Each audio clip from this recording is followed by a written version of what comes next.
Hi, Lisa K. Donner here for Liberty Nation, and with me today is Scott Cosenza, our legal affairs editor. Hi, Scott. Hi, Lisa. Well, it's been a wild year in many ways. The presidential election looms in November with chaos foretold, and there's a Supreme Court case that might make a big difference.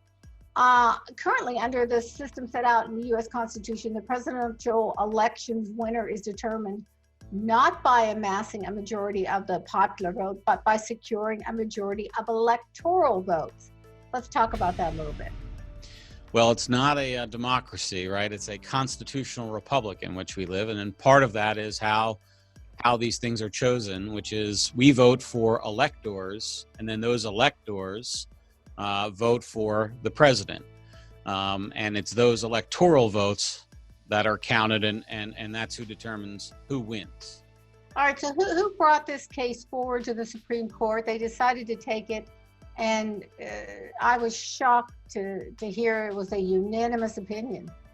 Well, so this is about faithless electors, and what happens if people want to go against their promise to vote for instance, in the both cases that were before the Supreme Court, there were sort of two cases merged into one and then separated.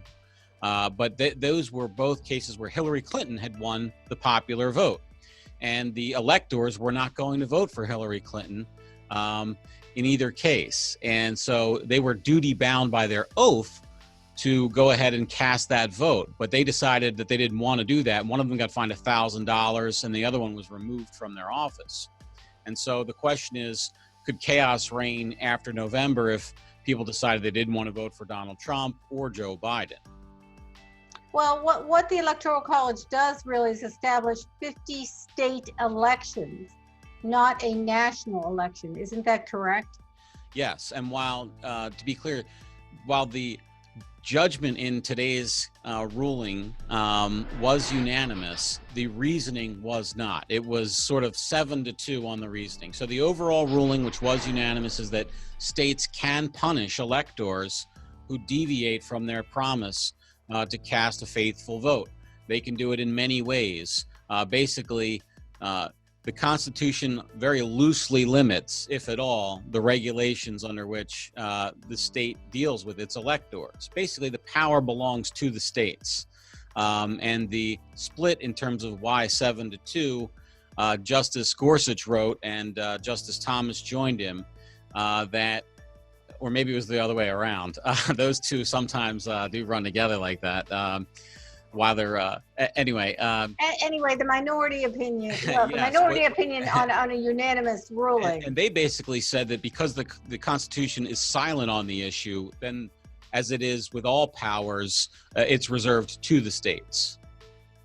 Okay, so what will this mean in the upcoming election? How do you parse this out? Well, I think it's very simple, Lisa. What it means is we're going to have a lot less aptitude for crazy elector behavior, where, I can remember during the last election, there was some very odd hypotheticals thrown around. And in fact, at least one of the electors in the case that was before the Supreme Court, they chose to vote for, I think it was Colin Powell or somebody, instead of Hillary Clinton. And the reason why they did that, they wanted to create a cascading effect. In other words, they actually weren't anti-Hillary Clinton. They just didn't want Donald Trump to be the president. So they thought they would try to create a movement whereby he could be, not allowed to be president. So I think we'll see a lot less shenanigans in that regard upcoming. All right, so hopeful news for a smooth election, unless, of course, you take the issue of voter fraud into account. Not today, Lisa. All right, thank you very much. Scott D. Cosenza, our lawyer-in-chief at Liberty Nation. Thanks so much for joining us today. Thank you. And thank you for joining us. Go deeper on the topic discussed in this video. Head on over to one of these links here or go to our Liberty Nation Roku channel. Thanks so much for watching, and don't forget to subscribe and hit the notification bell for Liberty.